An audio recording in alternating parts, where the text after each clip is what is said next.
ولا تقربوا الزنا، اور زنا کے قریب بھی نہ جانا، انہ کان فاحشۃ وساء سبیلا، بے شک وہ بے حیائی ہے اور بہت ہی برا رستہ ہے۔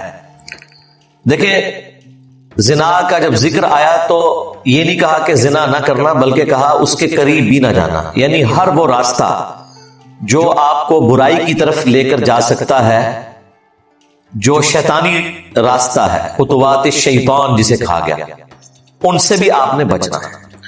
ظاہر ہے اس میں وہ سارے اسباب آئیں گے جو انسان کو برائی کی طرف مائل کرتے ہیں۔ اسی لیے سورۃ النور میں اللہ تعالیٰ نے نبی صلی اللہ علیہ وآلہ وسلم کی مبارک زبان سے کہلوایا کہ اے نبی، مؤمن مردوں کو حکم دو کہ اپنی نگاہوں کو نیچا رکھیں، اور پھر اسی آیت میں آگے چل کر آیا کہ مؤمنہ عورتوں سے بھی فرماؤ کہ وہ بھی اپنی نگاہوں کو نیچا رکھیں، یعنی نگاہ کو نیچا رکھنا ہے، بد نگاہی سے بھی بچنا ہے۔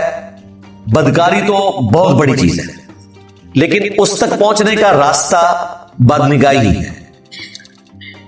اس ماڈرن دور میں جس طریقے سے بے حیائی کا فتنہ سامنے آیا ہے ویڈیوز کی شکل میں، یہ اتنی بڑی آزمائش ہے جو پہلے کبھی امت پہ نہیں آئی۔ صحابہ کرام، تابعین، تبع تابعین کے زمانے میں اس اعتبار سے برائی کرنے کے اتنے مواقع اویلیبل نہیں تھے جو آج سوشل میڈیا کی وجہ سے، اسمارٹ فونز کی وجہ سے ویڈیو کا فتنہ عام ہوا ہے، ایک عام بندے تک اویلیبل ہے۔ اس اعتبار سے یہ بہت بڑی آزمائش ہے، اور اس آزمائش سے بچنے کا طریقہ یہ ہے کہ آپ نے برائی کی طرف نگاہ بھی اٹھا کر نہیں دیکھنا۔ صحیح مسلم میں حدیث ہے، اللہ کے نبی علیہ السلام سے اچانک اٹھ جانے والی نگاہ کے بارے میں پوچھا گیا تو فرمایا کہ مجھے میرے رب نے حکم دیا ہے کہ میں فوراً نگاہ کو ہٹا دوں۔ اسی سے وہ کنسپٹ آیا کہ پہلی نظر معاف ہے۔ پہلی نظر کا مطلب یہ ہے کہ آپ کو پتہ چل جائے، یہ نہیں ہے کہ پتہ چل گیا اس کے باوجود پہلے آپ نے نظر ڈالنی ہے اور پھر معافی مانگنی ہے، وہ دوسری نظر ہی ہوگی۔ اچانک نظر کا ذکر ہے، اس میں اٹھ جانے والی نظر، اس کے بارے میں حکم یہ ہے کہ میں اس نظر کو ہٹا لوں۔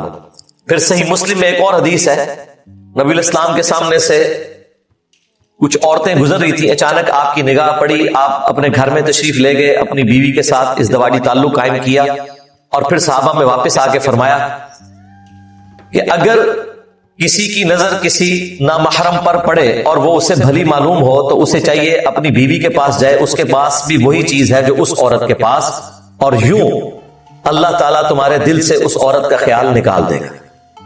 یہ ایک ذریعہ نبی علیہ السلام نے بتایا بے حیائی سے بچنے کا۔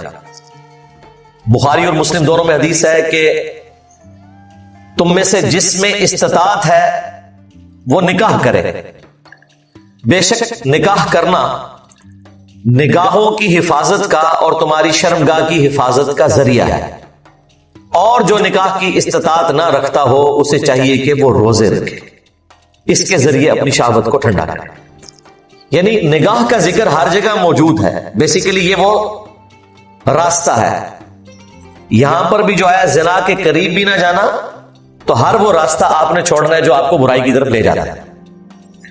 بخاری مسلم دونوں میں حدیث ہے، اللہ کے محبوب صلی اللہ علیہ وآلہ وسلم نے فرمایا کہ آنکھیں بھی زنا کرتی ہیں، ہاتھ بھی زنا کرتے ہیں، پاؤں بھی زنا کرتے ہیں، زبان بھی زنا کرتی ہے، ایک ایک عضو کا ذکر کیا، اور پھر اینڈ پہ فرمایا شرمگاہ اس کی تصدیق کر دیتی ہے۔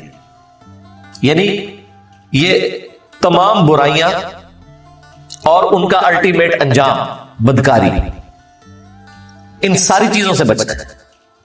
صرف یہ نہیں ہے کہ ایکسٹریم چیز سے بچنا ہے، اس تک لے جانے والی ہر چیز سے آپ نے بچنا ہے۔ صحیح مسلم میں حدیث ہے کہ جب کوئی شخص بدکاری کرتا ہے تو اس کا ایمان اس میں سے نکل جاتا ہے اور اس کے سر پر منڈلانا شروع کر دیتا ہے، اور جب وہ اس کام سے فارغ ہوتا ہے پھر اس کا ایمان اس میں واپس آتا ہے۔ لیکن وہ کس حالت میں آتا ہے؟ جب وہ توبہ کرتا ہے، اللہ کی طرف رجوع لاتا ہے۔